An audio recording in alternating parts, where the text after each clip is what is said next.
घटना आहे। 10 वर्षांच्या मुलीवर थरकाप उडवणारा अत्याचार, आरोपी घरचाच नातलग। नांदेड जिल्ह्यातील एका छोट्या गावाचं नाव होतं बोरगाव। गाव साधं, शांत, पण इथे तिथे गप्पांचा ओघ नेहमी चालू असायचा।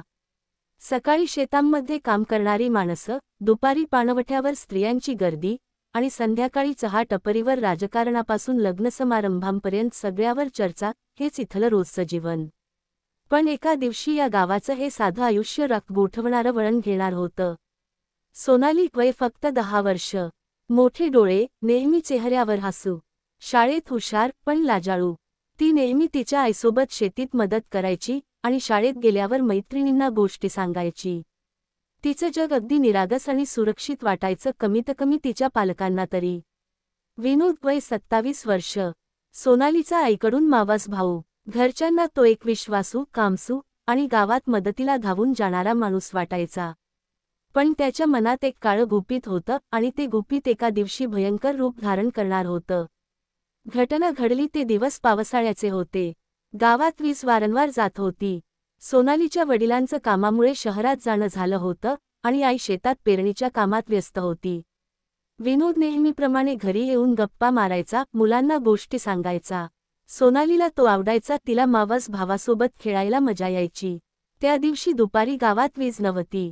सोनाली घरी एकटी होती, आई शेतात, भाऊ शाळेत। विनोद अचानक घरात आला। तो हसत हसत सोनालीला गोड बोलांनी जवळ बसवतो, पण पुढच्या क्षणी त्याचं वागणं बदलतं। तिचा हात पकडतो आणि तिला समजण्याआधीच तिच्यावर घृणास्पद अत्याचार करतो। सोनाली घाबरते, रडते, पण तो तिला धमकी देतो, आईला सांगितलंस तर तुला आणि तुझ्या भावाला संपवीन। पुढील काही दिवसांत विनोदाचं धाडस वाढत जातं।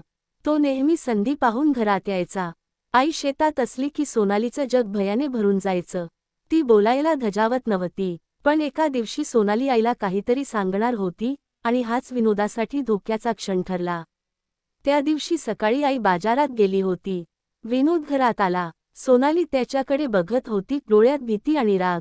ती त्याला म्हणाली, मी सगळं आईला सांगणार आहे।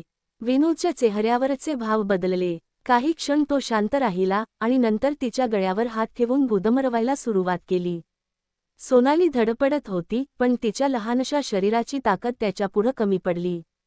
काही सेकंदांतच तिचं शरीर निश्चल झालं।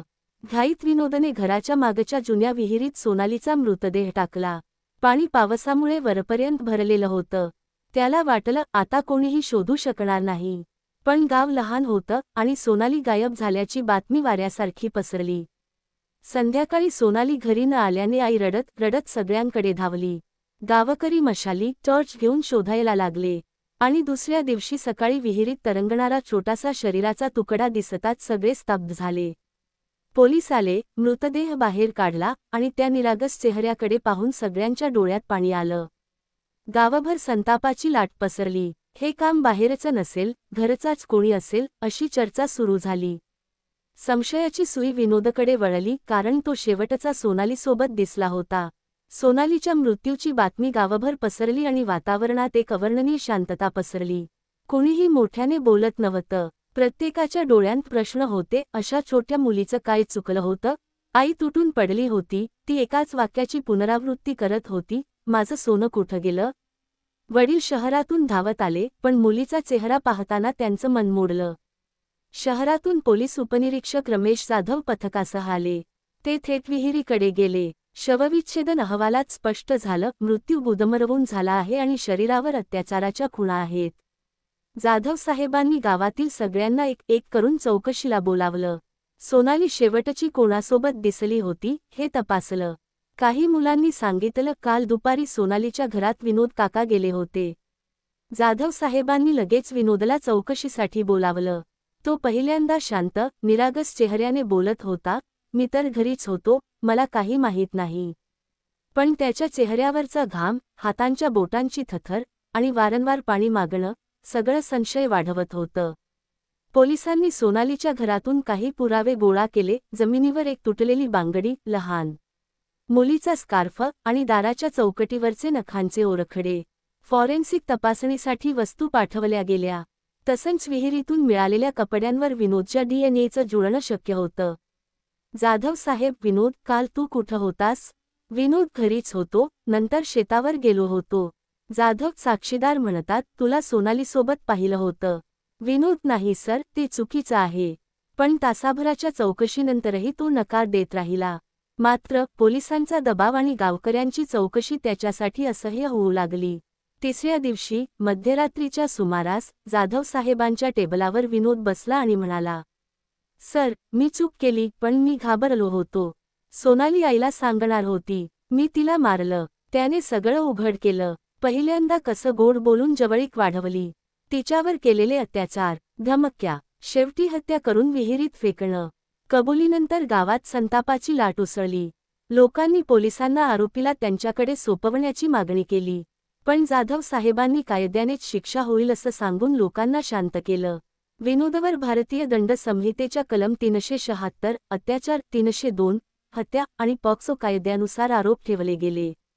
साक्षीदार, फॉरेन्सिक पुरावे आणि कबुली यावरून न्यायालयाने त्याला दोषी ठरवलं. शेवटी त्याला फाशीची शिक्षा सुनावण्यात आली. शिक्षा झाली तरी सोनालीचे आईवडील रिकाम्या घराकडे पाहून रडायचे. आई म्हणायची, शिक्षा झाली, पण माझं लेकरू परत येणार आहे का? ही वाक्य ऐकून गावातील अनेक पालक आपल्या मुलांना अधिक जपायला लागले. या घटनेने गावात एक शिकवण दिली, विश्वास कोणावर ठेवायचा हे काळजीपूर्वक ठरवा. पालकांनी आपल्या मुलांशी खुल्या मनाने बोलणं गरजेचं आहे. त्यांना सुरक्षितता, चांगलं, वाईट वर्तन आणि धोका कसा ओळखायचा हे शिकवणं महत्त्वाचं आहे. ही गोष्ट आपल्याला सांगते, गुन्हेगार कधीही बाहेरचा नसतो, तो घरचाही असू शकतो. मुलांना विश्वास देणं, त्यांच्या भावना ऐकणं आणि प्रत्येक बदलावर लक्ष ठेवणं हाच अशा गुन्ह्यांना थांबवण्याचा पहिला टप्पा आहे. अशाच नवनवीन क्राईम स्टोरी व्हिडिओसाठी गुन्हेगारी कहाणी या यूट्यूब चॅनलला सबस्क्राईब करा. बेल आयकॉनवरती प्रेस करून येणाऱ्या नवनवीन व्हिडिओचे नोटिफिकेशन मिळवा. धन्यवाद.